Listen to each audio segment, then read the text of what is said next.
मित्रों, जय श्री राम। काफ़ी अंतराल हो गया, कोई भी वीडियो साझा नहीं हुआ। आपने 27 नवंबर 2022 और 17 दिसंबर 2022 के कार्यक्रमों पर दो लंबी श्रृंखलाएं देखी, सुनी। इन श्रृंखलाओं की जो कड़ियाँ प्रस्तुत की गईं, उन्हें प्रस्तुत करने का एक मंतव्य यह था कि जो बच्चे हैं वे चौपाइयों को सुनें और उन्हें वे याद हो सकें। बड़े लोगों के लिए दीर्घ अवधि के भी वीडियो साझा किए गए। यह सनातन प्रवाह में एक किंचित योगदान देने का उपक्रम है, इसलिए इसी तरह से प्रयास रहेंगे और यह भी, जैसा मैंने पहले कहा था कि सुंदर कथा मैंने पूज्य पिताश्री के आयोजन को ध्यान में रखकर आरंभ की। यह नाम भी उन्हीं का सुझाया हुआ रखा, लेकिन अब अनुभव हो रहा है कि सुंदर कथा पर जो उनकी प्रस्तुतियां हैं वो तो रहें, अभी और आयोजनों की प्रस्तुतियां साझा करूंगा, लेकिन इसके साथ साथ जैसा परिदृश्य पिछले दिनों देश में बना और उस घटनाक्रम को ध्यान में रखकर मेरा विचार निर्मित हुआ, मन उद्वेलित रहा और मुझे ऐसा लगा कि सुंदर कथा को अपने आयामों को थोड़ा विस्तार देना चाहिए। सनातन प्रवाह में किंचित योगदान का जो यह प्रयास है, इसको थोड़ा सा और विस्तार किस किस रूप में दिया जा सकता है, यह भी मन में आया। मित्रों, यह समय कुछ विचित्र प्रकार के झंझावातों को साथ में लेकर चल रहा है। श्री रामचरितमानस को लेकर भी कुछ लोग अपनी विकृत सोच का परिचय दे रहे हैं।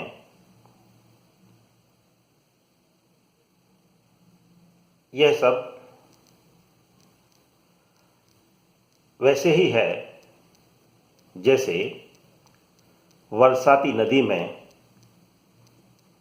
तमाम तरह का अपद्रव्य भी बहता रहता है।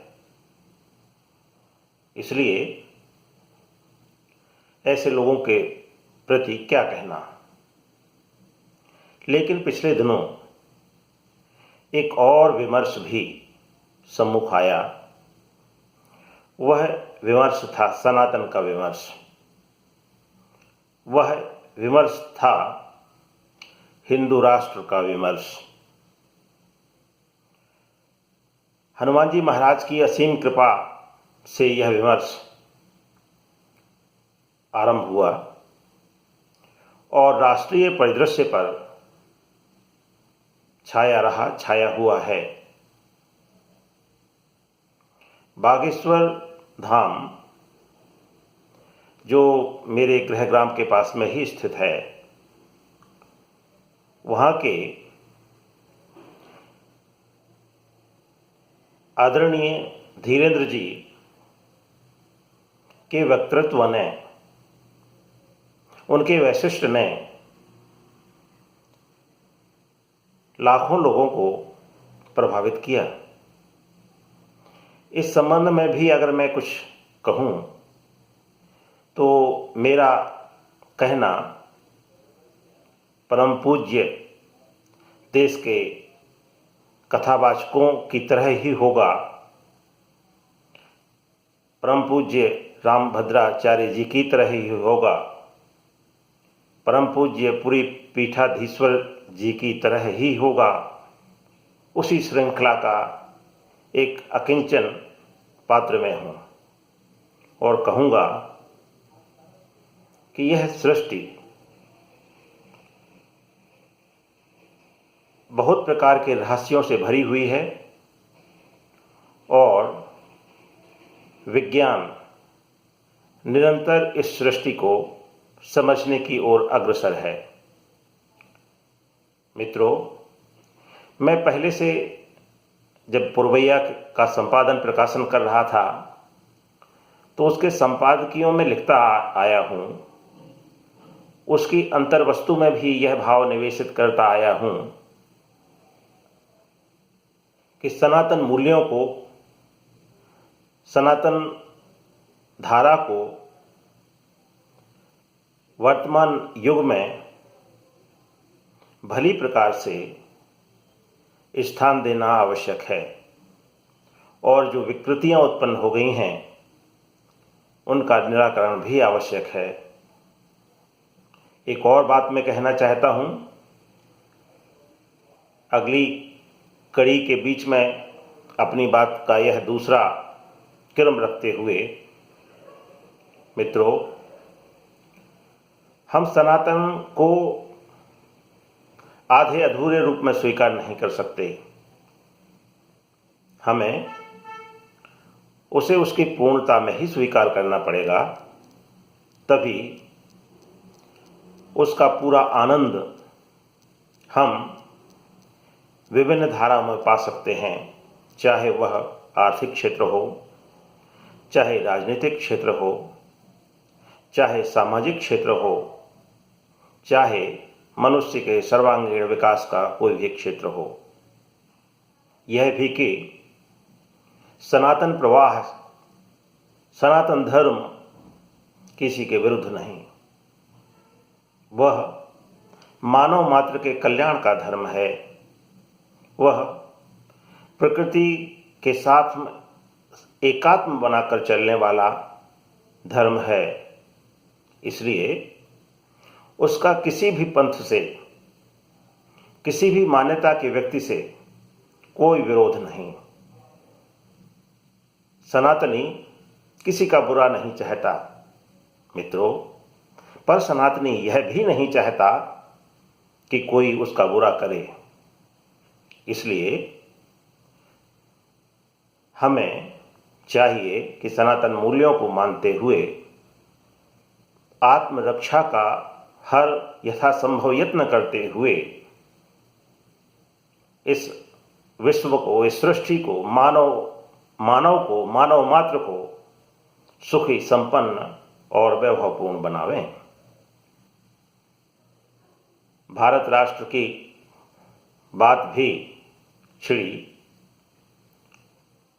मैंने अपनी एक पुस्तक सोने की चिड़िया का स्वप्न, जो भारत के पूर्व प्रधानमंत्री अटल बिहारी वाजपेयी जी के कार्यकाल पर केंद्रित है, उसके आवरण पृष्ठ पर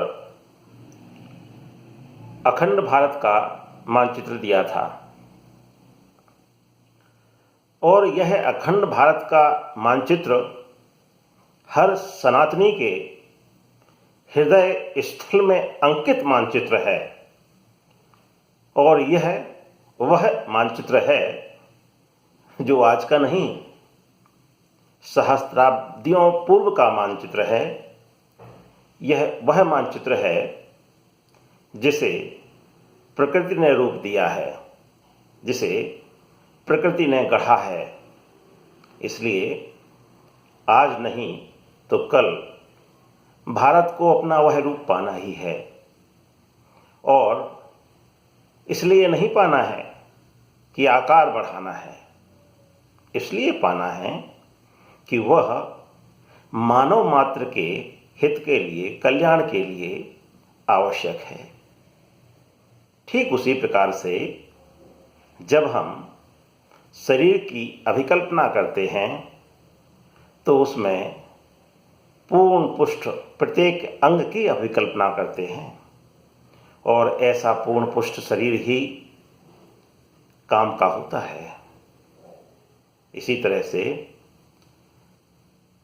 अखंड भारत मानव मात्र के कल्याण के लिए होगा, और जिस दिन अखंड भारत आकार ले लेगा उस दिन विश्व के कल्याण की स्थिति ही दूसरी होगी।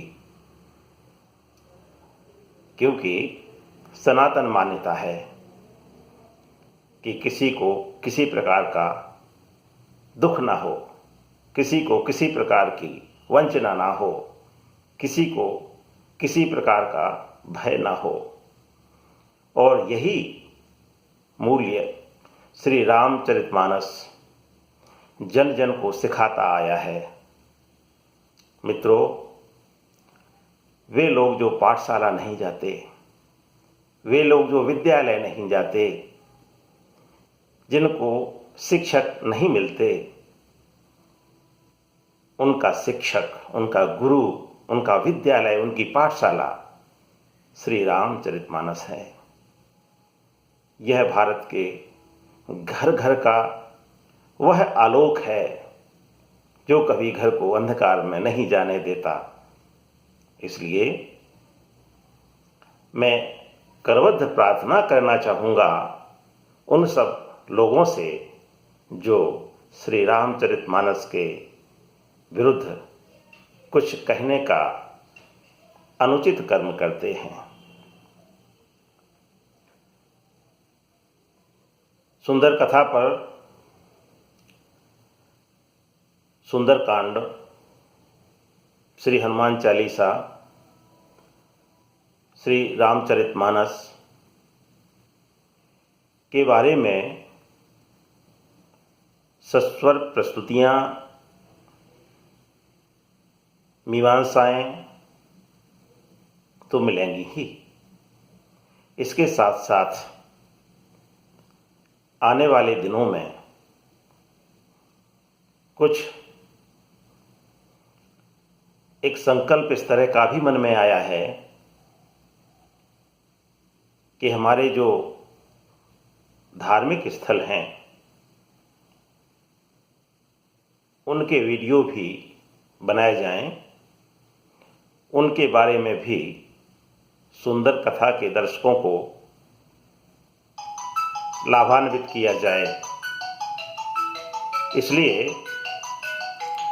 यह क्रम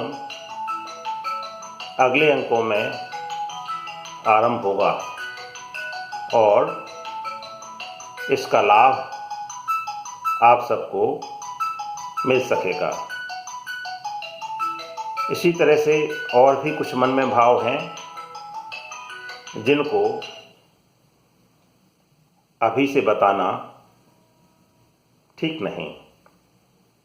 समय समय पर इनके बारे में जानकारी देंगे। कुछ महान विभूतियों के साक्षात्कार भी हो सकते हैं। आप सब सुंदर कथा रूपी यूट्यूब चैनल रूपी मंच पर अब तक एक पूरी माला मनकों से 108 मनकों वाली माला देख चुके हैं, सुन चुके हैं, पा चुके हैं, उसे प्रतिदिन जप सकते हैं।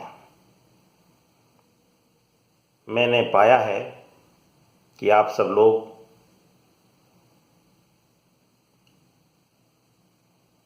एक आनंद के लिए या कौतूहल के लिए या व्यक्ति विशेष से संबंधित वीडियो होने के कारण सुंदर कथा के दर्शक बने हैं। मित्रों, यदि ऐसा है तो कहीं कुछ त्रुटि है, कमी है। आप मुझसे जुड़ें ना जुड़ें, आप मेरे पूज्य पिताजी विशेष की प्रस्तुतियां देखें ना देखें, इससे विशेष अंतर नहीं। लेकिन यह जो प्रस्तुतियां हैं, ये प्रस्तुतियां कालजयी विषय वस्तु को लेकर चलने वाली प्रस्तुतियां हैं, इसलिए इनको उसी रूप में देखें। यह भी बिल्कुल ठीक है कि इस कालजयी विषय वस्तु को लेकर के एक से एक श्रेष्ठ प्रस्तुतियां वैश्विक मंच पर उपलब्ध हैं। लेकिन मित्रों, ढोलक, झींका, मंजीरा के साथ में एक देशज स्वाद के साथ, एक अनुभूति के साथ जो यह प्रस्तुतियां सुंदर कथा के मंच पर उपलब्ध हैं, उनसे आत्मीयता बनाएंगे तो उसका अलग ही आनंद मिलेगा। और आप सब लोग विद्वान हैं, जानकार हैं, राम रस के रसिक हैं, प्रभु श्री राम के भक्त हैं, हनुमान जी महाराज के सेवक हैं। आप सबसे क्या कहना। आप सब अपना स्नेह बनाए रखें और सुंदर कथा चैनल के दर्शक के रूप में, श्रोता के रूप में आप जुड़े हैं तो उसका दर्शन और श्रवण भी करें। आप सबको पुनः पुनः नमस्कार। जय श्री राम।